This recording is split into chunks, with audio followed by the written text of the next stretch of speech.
A method for mastery. Divine will. It has been my observation, wrote a young student of philosophy, that those people who set out to take what they want, get what they want, while those who wait around for somebody to give it to them, usually get nothing.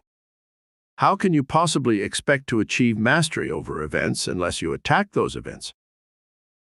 At the time, this young man had not been bruised sufficiently by attacking life to have respect for its irresistible force. Later, well battered, he was to heed the advice given him. You mistake attunement for aggression, he was told. An energized man performing in accord with his nature and the will of God naturally gives the appearance of dominant aggressiveness. He appears to mold the event because he is part of the event, and since he moves with the will of God, his success often is attributed to his own will or energy, when in truth, it is only the will and energy of the divine that have been apparent. Coming events are a steamroller. A man can walk down the broad path behind them and thus arrive at his destination, or he can attempt to swerve the machine from its path and be crushed. Life is largely a matter of deciding in one's own mind whether one believes in a supreme being. If there is a God, life must be ordered, proceeding toward an end, the outcome sure. To know this, to accept it both spiritually and mentally, is to perceive in all things a purpose and a grandeur. People and events no longer are seen as things to be molded and coerced to one's will, but now it is seen that each contains a hidden meaning, a barely recognized and mystical purpose that must be realized and will brook no interference. Seeing this, the God-knowing man adjusts to life rather than demanding that life adjust to him. To do this, he turns himself over to the divine. It is as if he separates himself into a kind of duality, part of himself remaining ego, part of himself becoming God. The ego he places in a subordinate position. It becomes passive. When it moves, it does so only in response to divine instigation. It thinks only in response to divine inspiration, and it does not will at all, but seeks the will of God and follows it. A man attains to mastery by seeking spiritual union with God, forsaking his egoistic sense of identity, and centering his being in universal consciousness. By surrendering himself, he truly finds himself, and by the death of his ego, he finds rebirth into a new spiritual awareness. Wrote Thomas à Kempis, "Forsake thyself, resign thyself, and thou shalt enjoy much inward peace. Give all for all, seek nothing and ask back nothing. Abide purely and with firm confidence in me. Thou shalt be free in heart, and darkness shall not overwhelm thee." Consecration. Therefore, the first step toward mastery over life is made by a man's consecrating himself to God. In this whole and utter giving of himself to the Lord and Master of creation, a man forsakes forever all physical and mental goals and centers himself foursquare in the search for the Supreme. Nothing exists for him except that it reveals the face of the divine. All things he sees as manifestations of that one power from which he himself has descended, and he longs for complete and final union with the One. All his works, actions, thoughts, and desires are motivated by love of God and a longing to unite with God, and he turns over his life, his every moment, his every thought and desire to the divine. He does this because he knows the love of God. In the stillness of his soul, the call has come to him. He is encompassed round with the warmth and security of that love, and like an impassioned lover, he seeks to know more of his beloved. To this he dedicates his existence. Jesus Christ was such a one, as was Gautama Buddha, as was St. Paul, Moses, Muhammad, all the great religious leaders. Each knew the love of God and sought to live in this love and return it. From such a dedication, from such purposefulness of existence, have come all the great spiritual values of our day. That many more still are to come is evident. That man has barely penetrated the mystic realms of spiritual truth is made obvious by the fact that as yet he does not even know himself. He longs to know, to discover the road to spiritual and mental security. And in the love of God lies his salvation. The unloved. Sally was an alcoholic. She had been married and divorced and had lost the custody of her two children. She would have been the first to admit that liquor was the cause of her downfall, but in truth it wasn't liquor at all. It was her sense of being unloved. When she first had been married, Her husband willingly had displayed the attention she needed for her insecure ego. Flowers each day, a new dress each week, statements of affection morning, noon, and night. But as time went on and the marriage began to settle down, Sally grew frantic.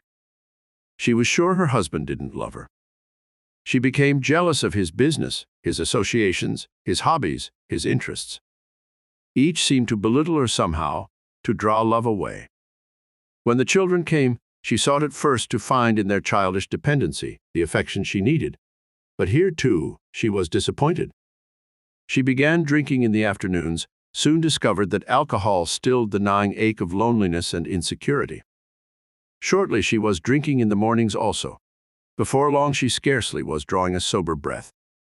4 years after marriage, Sally's husband was forced to commit her to an alcoholic sanitarium. Gradually, liquor was withdrawn from her. There came a day when she no longer felt such an urgent craving. Then the long work of psychological rehabilitation was begun. Sally's subconscious feelings of being unloved were clearly understood, but it was difficult to touch her in this area, to uncover, as it were, those forgotten experiences that had forced her into such feelings. At last it was decided to give religion a try. In the whole of her adult life, Sally never once had set foot inside a church. When the idea of attending one was suggested to her, she laughed. "I may be a nut," Sally said, "but I'm not feeble-minded. What makes you think I'd ever swallow the junk they hand you in churches?" "What makes you think it is junk?" she was asked. She waved her hand. "All those stories, people raised from the dead, walking on water, they're nothing but fairy tales for kids. Many adults believe in them. They're only kidding themselves. What's it all about anyway? Somebody dreams up these stories and starts a church that gets rich by taking money away from the poor. There's your answer?" "There's another answer, Sally." "And what's that?" "The love of God for man. You talk about the love of God, and you can't even prove there is a God." "I think I can." "Prove it then." "All right. I want you to spend the night thinking about who you are. You're not to think of yourself as being Sally, as being born of certain parents, as having had certain experiences, friends, a particular kind of education. Think of yourself only as existing, just being aware. Think about the scenery of life, the earth, sky, trees, flowers, rivers, the movement and drama of people. Then think about not existing and see if you don't feel, in some intuitive way, that the scenery of life would not exist either. Dwell upon this. If you are lucky, you will get a flash of mystical insight. Then you will know who you are. Then you will know that there is a God, and you will also know His love." Sally listened with skepticism, but she agreed to do it. She said it was only because she was willing to try anything, but there was about her attitude a slight sense of alertness, as if deep inside she had been startled to attention. 3 days later, she was missing from the institution. Her trail was followed to a large city. There it was lost. Her husband made public appeals for her return, all to no avail. 6 months passed, then he had a letter from her, posted from across the country. She said that she was all right, that she would be home soon. Several weeks later, she walked in the front door, radiant, brimming with health and vitality. She threw herself into her husband's arms. Such demonstrativeness he had not known in all their married life. When everyone had calmed down, she told about it. "I finally found out who I am," she said. "I had reached the end of my rope, the very depths of degradation. Then I was told to meditate on who I actually was. I can't tell you my astonishment, my absolute ecstasy when I discovered that my own animating spirit was one with God, that He and I, in a spiritual sense, were actually one. I knew the call had come to me. I left the institution because I had to be alone, to make this total discovery by myself. Now I've come back because the discovery is complete. I'm whole now, one with God, finally able to love." Opening the soul. It is by loving God, then, that we first get outside our egos. It is by our attempt to know the ineffable, our longing for union with our greater self, that we first are drawn to cast aside the trappings of desire and vanity, and to center ourselves in the serene consciousness of universal mind.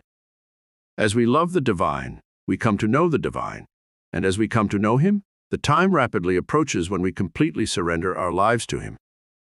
That day marks the beginning of our spiritual resurrection, our enlightenment, our transfiguration. Self-surrender, ego surrender, is a good deal more difficult than it sounds. It takes but a little honest appraisal to realize that each of our days is spent in self-seeking, in ego aggrandizement, in attempts to be better, look better, have more, get it faster. Not because we feel that we are in any way fulfilling our natures, but because we entertain in our ego minds either the idea that we are better than others, or the fear that we are not as good. Consequently, all our actions are based upon the desire to prove ourselves. Such motivation is false, of course.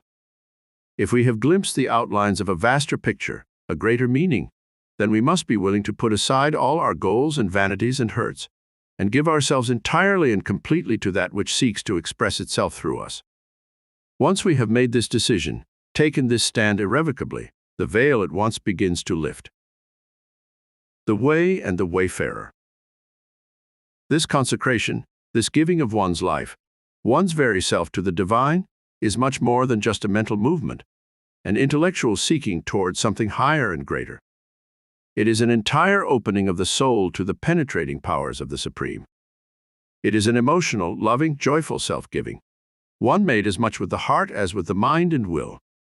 No one can enter into the light and power of the Lord with half a decision. All his being, every last iota of it, must be given. Let him give his heart to God, all else must follow. The demands of the ego at first will continue to be strong. There may even be a short reaction when the individual throws himself into material pursuits with greater intensity than ever. He may seek to surfeit himself with sensual activities, goals of pure pleasure, of egoistic satisfaction. He may go from this stage into a period of utter bleakness, when nothing seems worthwhile, when joy seems to have been drained from everything. If he fancies that it is he who engages in this frenetic activity, who suffers the bleakness and the withdrawal of joy, he is wrong. It is only the ego as it senses its diminishment, its eventual subordination, and its struggles have caused the reaction. No matter, the end is certain. No one is led along the path to self-discovery without traveling all the way. Once the soul is called to this deep and vast change in being, eventual transfiguration is assured. Sooner or later all of life will be cast in divine colors, and the multi-possibilities of the simplest thing or event will become apparent. Everywhere the enlightened soul sees the emerging Godhead. To this emergence, in himself and others, he dedicates his life. Infinite order. Out of first consecration to our vaster self comes an almost immediate and disconcerting discovery. We see ourselves scattered, diffused along a lengthy row of multiple personalities, which are all ours, but not one of which contains the truth of our being. We find that every part of us, will, desire, nervous system, intellect, sense, mind, heart, each seems possessed of its own small self, its own personality, which we now discern was seldom in agreement with the other components of our whole nature. We see that what we actually have been is a sort of battleground for our many personalities, and what has happened to us in the past has been largely the result of one personality, then another, achieving temporary supremacy. We now perceive that there is to be introduced into this chaos a guiding principle, a divine order, a centralizing and organizing identification that will achieve in us a unity of being. Out of such perception comes a deep and abiding sense of peace, a restful sense of security, a knowledge of peace and power that stem from the ends of the universe. We intuitively possess the knowledge that our conscious mind is overtopped and surrounded by other vaster planes of consciousness, that these planes of consciousness, when perceived, will open new worlds, that action and life here on earth are from there sustained, nurtured, and fed, and that when we finally break through the veil, we shall see at once that the truth of our existence lies not here, but there. From consecrating one's life to God, then, comes a spiritual awakening that casts the entire world in a new light, that gives new meaning to each event, every person, every single thing. One wonders how one could have been so blinded as not to have seen it before. The truth is that the hand of the Supreme has been laid on the brow of the Chosen One. God has selected a human vessel for the light, and the many depths and planes of existence soon are to be made apparent. First comes the consecration, the centering of one's life, the living by, through, and for God. Then the end is certain. Surrender. Sri Aurobindo wrote, "It is not possible to enter utterly into the spiritual truth of the eternal and infinite if we have not the faith and courage to trust ourselves into the hands of the Lord of all things and the friend of all creatures, and leave utterly behind us our mental limits and measures." And the second step toward mastery is a complete surrender of ourselves to the divine, a surrender that means far more than giving up a few pleasures on certain days of the year or performing certain prayers at certain times. A surrender that means an utter and complete forsaking of all of our hopes, pleasures, joys, and goals, an absolute giving over of all of them to God. This second step is perhaps the most decisive step of all, for it is the turning of the ego to something greater than itself, an utter self-giving, a complete surrender. Here, in subordination, the ego as a primary mover ceases to be. It becomes agent only, instrument or vessel only, and the enlightened man attaches no significance to it, except as an instrument for the divine. The identification of the individual shifts from his egoistic center into a new and vast consciousness. In this shift, which is never painless, the individual emerges as though through a rebirth. He literally shucks off values and accumulations of limiting mental and spiritual prompters, and takes up his tasks with new force and purpose. He begins to understand that it has been for this meaningful development that the Godhead descended into matter, and he sees that the purpose of life itself is to subordinate the limited and outward-looking ego, and install the divine in its place as the ruling and inhabiting presence. Transfiguration.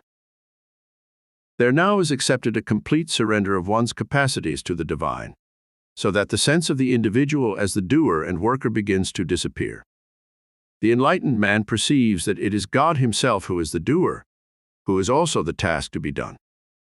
He allows himself to be used by the divine. He joyfully surrenders himself over to each task, understanding all the while that he is the instrument of a greater power. He neither attempts to ferret out the thing to be done, nor lets egoistic desire sway his feelings about the result. He is equal-minded to all results. He understands that God knows the thing to be done, its real purpose, its ultimate truth.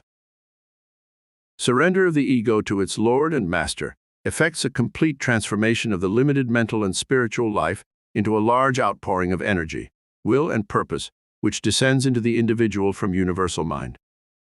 Such outpouring might easily change the entire pattern of a person's life, as witnessed the ministry of Jesus. But the transformation of each man, in the end, will be according to his nature. He need not take up a spiritual mission at all. Whatever he does will take on significance to all about him. He will, in fact, be a living example of the descended Godhead, whether his worldly position be high or low, material or spiritual, mental or physical. His works will be done with the harmony, the serenity, the perfection of the Supreme. Surrender to the divine, however, often brings with it a burst of religious fervor. A young man giving up his life to God might easily decide to take monastic vows, a young woman to enter a nunnery.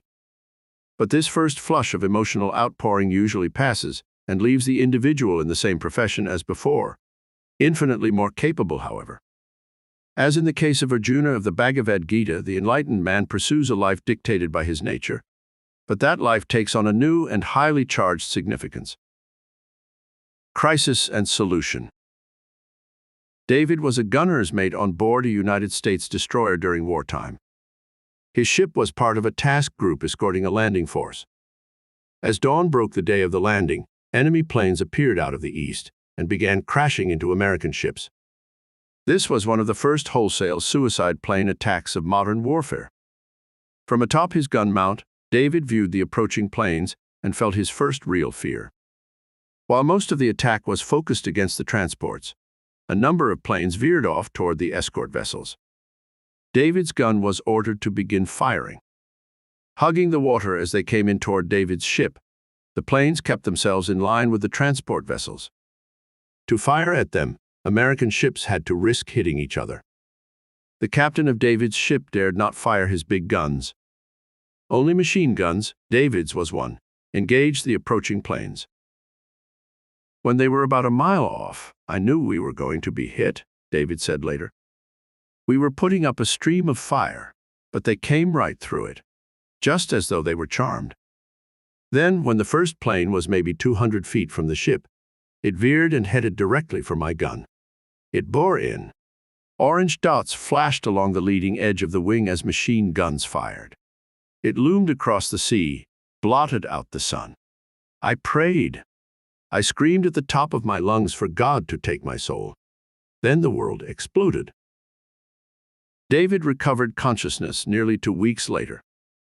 During much of that time, no hope was held for his life, but some tiny spark, some invisible thread kept him breathing, kept his shattered body fighting off the fingers of death. A leg was amputated, an eye removed, broken bones were set, a steel plate was emplaced in his smashed skull. When finally David recovered consciousness, the amazed doctors knew that he would live. Psychiatrists were called in to help restore David's personality, to help him to adjust to his crippled body. These men were even more astounded than the physicians. David needed no help. He was cheerful, serene, self-possessed. He set his mind at once to the problem of learning to walk with an artificial leg. He enjoyed things, people, sports, current events. He showed no signs of depression, no symptoms of feeling sorry for himself. The psychologists at first were fearful that David was covering up some deep psychological wound. But as time passed, they became convinced that David had discovered some terrific spiritual secret, some anchor to windward, that made him in his crisis amazingly tough and resilient. They decided to probe for it, but shortly learned there was no need. David talked about it cheerfully. "There's no secret," he said. "When that plane was bearing down on me, there came a second that seemed like a week, and during that time I prayed. I knew there was absolutely nothing I could do. I was trapped, and I was going to be killed. I didn't ask God to spare me. I just gave myself to Him. I gave myself completely, entirely for all time. I gave Him my life, my body, my soul, whatever I am. Now that I find myself still alive, I'm completely sure that it is His will, that there is work for me to do, that He will show me, guide me to it, perform it through me. I am happy because I am close to Him and He is using me. Whatever I do henceforth in life will be God working through me." Today, David is head of a flourishing manufacturing company. Much of his time is devoted to boys' work, to his community, his industry.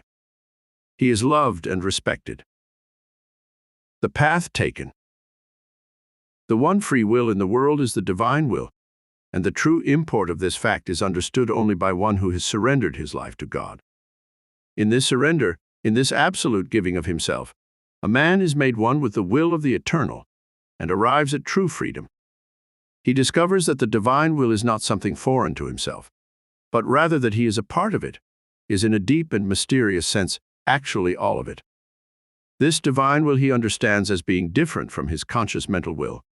But inasmuch as he surrenders his mental will to that, that becomes his mental will and imbues him with security and power.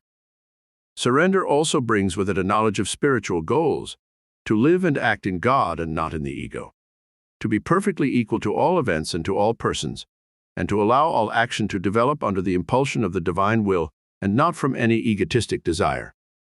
He who takes the initial steps to mastery, consecration and surrender, has placed his feet irrevocably on the path to spiritual knowledge, and it shall not be denied him. The third step to mastery lies in a law that imbues the universe. This is the law of sacrifice. For with sacrifice as their companion, says the Bhagavad Gita, the All-Father created these peoples.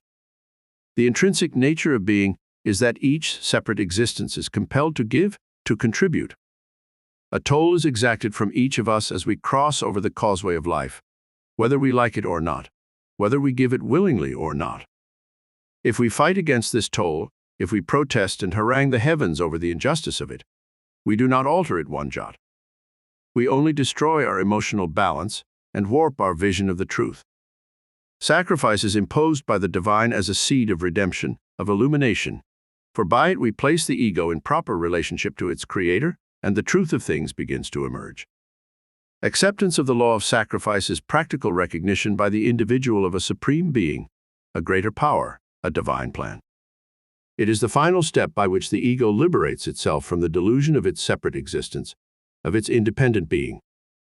It is the door by which the individual enters into the knowledge of the hidden unity and secret oneness of all life. By acceptance of the law of sacrifice, we grow into understanding of true love. We perceive the growing outline of the emergent Godhead. The law of sacrifice is this: give joyfully and freely. Give your labors and their fruits. Give your love, your hopes, your dreams. Give all to God. Ask back nothing, expect nothing. Lay your entire life on the altar of your worship of the divine. Thus you will find joy, serenity, benign power. Joyful giving. Spiritual sacrifice is not to be misconstrued as self-punishment or self-effacement. Such a conception of sacrifice is both archaic and vulgar, necessary perhaps at a certain stage of man's evolution in his endeavor to exceed a naturally violent and obstinate ego. But no more. Sacrifice is not self-mortification, it is self-fulfillment. Its object, far from being mutilation and torture, is transformation into a greater life, into divine perception, into an all-encompassing serenity and power. Sometimes it is painful, true, especially in the beginning, as the ego is first being brought under subjugation. But in the end, sacrifice is pure joy, complete and unadulterated. It is the soul's giving of itself to God, a reunion, a fusion, an ecstasy of wholeness and unity that gives hidden meaning to every act. And the soul does not give itself to God in vain. Claiming nothing, it yet receives all. While the recipient of the sacrifice is always God, it may easily and justifiably be offered to any one of his countless forms, to another person, to an institution, to a friend, an enemy, to life itself. It matters not if a human being or human agency rejects this sacrifice or ignores it. The Supreme always accepts. In his veiled works and hidden meanings he always accepts, and by his acceptance we are purified, transformed, prepared for enlightenment and union. Yet the one true sacrifice is always oneself, offered directly to the divine. In such surrender, in such utter self-giving made face to face with him, in knowledge and love, joyfully and without reserve, is the individual at last brought to illumination. Only one who offers himself completely finally finds God.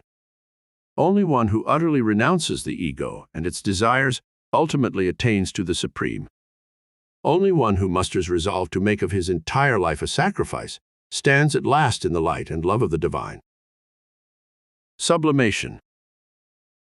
So it is that each thing we do, every action, every thought, every feeling and desire must be turned into conscious sacrifice. Our inner consciousness must live in dedication to a greater power, an imbuing presence to which we give all and which we accept as our guide and ruler. Even the commonest of our everyday actions must be so offered, no matter how grossly material. Our eating, drinking, physical gratifications, all must be tempered by this sublimation and offered as sacrifices to the divine. Such an idea, begun in devotion, grows in devotion, until the individual inevitably merges with the object of his worship, becomes a living example of the emergent Godhead. He sees the divine emerging all about him. He sees all dwelling in God, God dwelling in all, that all are God, and there is nothing else under the sun. This is the core of his knowledge and his faith, the seed of his coming power. As we practice sacrifice in our lives, we soon come to know that which is true sacrifice, and that which pays lip service to the idea, while all the time remaining a tool of the resurgent ego. When we truly have performed sacrifice, it is a completely selfless thing. It is not directed in any way toward ourselves as a separate existence, not done for others because of their relationship to us, not done for institutions or governments because of their relationship with us, not, in fact, connected in any way with the preferences, likes, or hopes of the ego. Always it is performed in response to a hidden light, a diffused but apparent illumination that spotlights the thing to be done, and the method of doing it, in the full knowledge that it is an act and a method of the divine. In true sacrifice, we always recognize that we are possessed by and used by God. All other sacrifice is false, though not futile, for it is a step by which we proceed to true sacrifice. In true sacrifice, it is the divine who officiates. By it, we are united with him. Displaced ego. When Arthur was 12 years old, he already knew that he wanted to be a priest.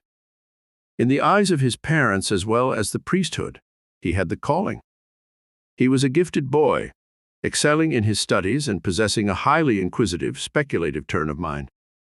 Eventually, he was apprenticed and chose one of the most rigorous sects for his time as a novice. He was perfect. He was humble and reverent, devout and industrious, looked on with favor by all who knew him. Then, unaccountably, he suffered a nervous breakdown, was found in his cell in a state of psychic withdrawal. He recognized no one, seemed unable to recall his own name. Efforts were made to restore him to normal, but they were futile. Finally, with deep regret, the monastery returned Arthur to his home. There he gradually returned to an interest in things, began reading, pottering in the garden, finally resumed his studies. Eventually, he was well enough to be able to obtain and hold a job. One day he was led to speak of what had happened. "It was strange," he said. "I was wound up inside like a spring. More than anything else, I wanted to achieve a place for myself in my chosen religion.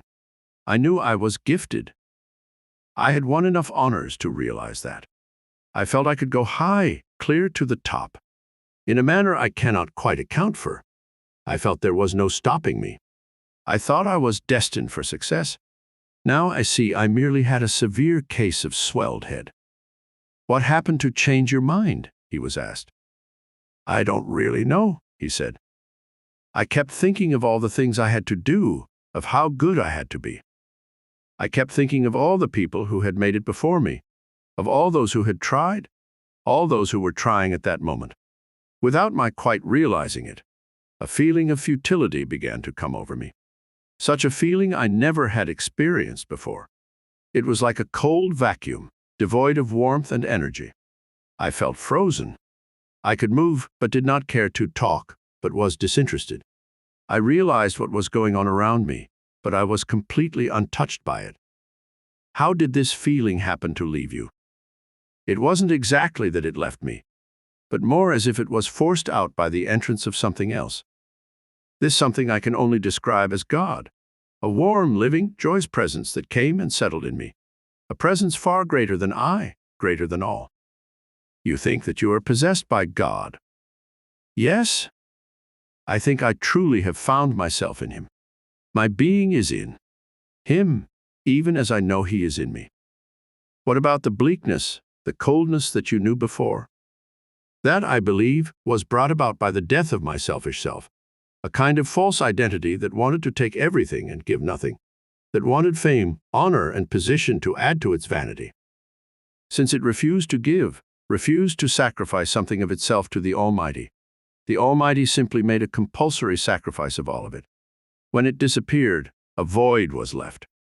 Into this void, God came. He has regenerated my life." Love. The fourth step to mastery is the principal one. In it are encompassed the other three, and he who achieves it is led the whole way on the path to enlightenment, whether or not he is able to achieve the others. The fourth step is love of God. The axiomatic spiritual truth is this: he who loves God is made one with God. Love is a desire for fusion, a yearning to join with another to establish a kind of whole, a mingling, a mixing, a supporting, a joining, in which something greater than the original aspirant is established. Love is the secret wellspring of the heart reaching out in subconscious knowledge toward the perfect, the ideal, the uttermost. Over all human failings, errors, and disappointments, love leaps like a gazelle, spans the universe, flies in a twinkling through the reaches of time, joins together those who aspire to the same goals and are possessed by the same visions. Divine love is a star of wisdom, casting its rays on those who mirror the emergent Godhead. It is the bubbling up through vast subterranean depths of a warmth and a tenderness for all spiritual creations tendered by the Supreme to his manifest forms. That soul who returns this love, who abandons self and takes complete refuge in his longing for his master, attains to the image of the master, finds his home in infinity. Wrote Thomas à Kempis, "Naught is sweeter than love, not stronger, not higher, not wider. There is no more joyous, fuller, better thing in heaven or earth. For love is born of God, and cannot rest save in God above all created things. All works, all knowledge without the guidance and tempering influence of love are, in the words of St. Paul, become a sounding brass or a tinkling cymbal, profiteth nothing. And the truth of love is not the love of man for God, but the love of God for man. And in the love of God for man lies the secret of man's love for God. Therefore, whoever would take up proper works with knowledge and power also will take up those works with love. Love will unite him with the divine, and the divine then will do the work, provide the knowledge. Serenity, poise, and power will pervade the enlightened man's life, for through love and union he acknowledges that God is the doer. It is not I who doeth the works, said Jesus, but the Father who dwelleth within me. The perfect temperer. It is a deep, pure, and constant love of the universal divine that must be the rule of our lives if we are to attain to mastery. This does not exclude individual forms of love, for family, friends, organizations, but rather is a basis for all of these, transcends them, is greater than each, yet supports and nourishes everyone. The enlightened man sees the emerging God in all creatures, and, loving God, loves all creatures, not for their creaturehood, but for their inherent godhood. He loves the divine inhabitant that he perceives in all, and his love is an adoration, a spiritual force that molds and tempers the world about him. Where he walks, his presence is felt not in any egoistic individual sense, but in a universal sense, a divine sense. An aura of warmth, of peace, of perfection accompanies him. Who is to say, in such a one, where the man ends and God begins? All consecration, all surrender, all sacrifice is made perfect through love, indeed is only perfectly effective when done through love. He who takes up the path to spiritual knowledge with love in his heart will not be denied. Consecration, surrender, and sacrifice will naturally follow, enlightenment will come, spiritual peace and perfection, power and mastery over life. Within the enlightened man awakens a psychic being, growing out of union with the divine, as mind and will and thought cease being anything but instruments for the Supreme. Ego will disappears and is replaced by the true spiritual person. Consciousness becomes deep, wide, potent, the vital nature tranquil, strong, luminous, many-energied, always obedient to the divine will. Steps to mastery. These then are the steps in the method for mastery over life. 1. Consecration, a complete focusing of oneself inward and upward, an absolute concentration of the individual on his God, on his relationship with the divine. 2. Surrender, a complete and utter giving of oneself, works, thought, and will to God, an absolute yielding and submission to the will of the divine. 3. Sacrifice, an offering to God of one's every act, every thought, every desire, in constant reminder of the relationship that the divine holds with each created existence. 4. Love, abandonment of self in a longing for union with the divine, an all-pervading and governing attraction to God in all his forms, works, and ways, a fusion, a oneness, a wholeness with the Supreme. This method applied to all works, all knowledge, all human relationships will carry the individual higher and higher in a divine self-exceeding, lead him to perform far above his normal human capabilities, develop depths of intuition and divination. The psychic being then will slowly emerge. In this psychic being will be seen the unveiled divine in the impress of human personality. All those vast fields of consciousness hitherto hidden from us, the subconscient, the superconscient, numberless planes of mind and being, will become apparent to the enlightened one. He will touch that secret place where the original determinant of things exists. He will understand how to call down to earth those powers and influences, and he will know that they, if called down in their entirety, could alter completely the whole of the universe and all of life. The psychic being. The psychic man's consciousness will not be confined to his body. It may go out to other worlds or areas of this world. It may act there, bring back its experience. The body itself will be but a small part of this new consciousness, which, far from being contained by anything, actually grows toward containing all. The man becomes universal in scope and purpose, begins to know and to understand inwardly that which he once only grasped at externally. Now the movement and play of divine forces are sensed as existing at the core of his being, and a power of decision is known, one that may operate at will upon these forces, accept their action and results, modify, change, reject, and thus influence the material world. The truth about thought becomes apparent, and it no longer is attributed to the ego, but is seen as the working of universal mind projected through the modifying mask of personality. The power of decision may then be applied to thought itself, and its field and scope enlarged, its purpose channeled, focused, directed, as the enlightened one becomes master of his own action and mind, and capable of shaping the movement of the divine in the world about him.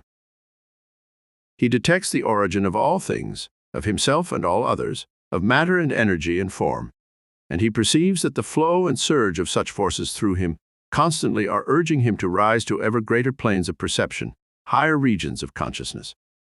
He discerns the truth at the heart of matter, that it is not simply form or potential energy, but rather involved and restricted consciousness, and the possibility of the liberation of this consciousness is perceived.